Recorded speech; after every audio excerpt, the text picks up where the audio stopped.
Long ago, a king created a beautiful world. The skies were clear, the land was alive, everything worked together just as it should.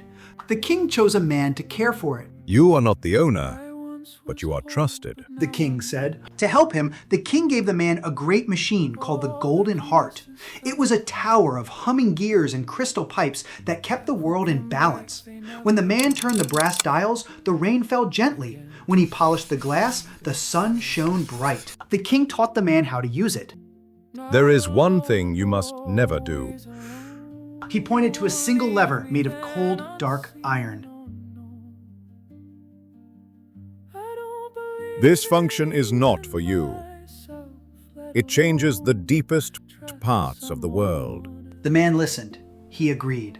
At first, everything went well. The man cared for the world. The Golden Heart hummed like a beautiful song. The world flourished, and the man lacked nothing. One day, the man paused.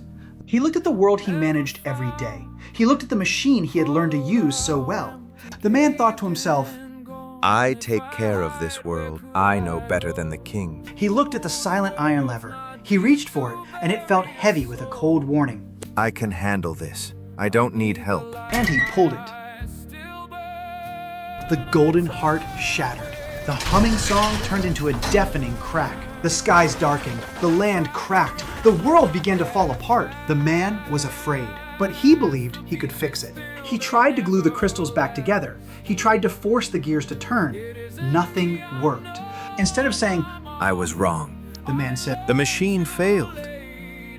The rule didn't make sense. He blamed everything but himself. He did not ask for help.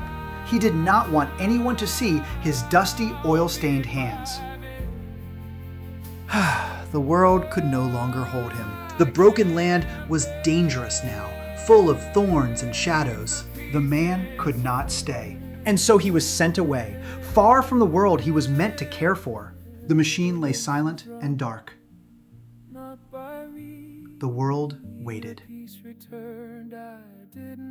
The king saw the man, alone, afraid, far from home. Then he saw the broken world. The king thought, The man cannot fix this, and he should not face it alone. The king paused.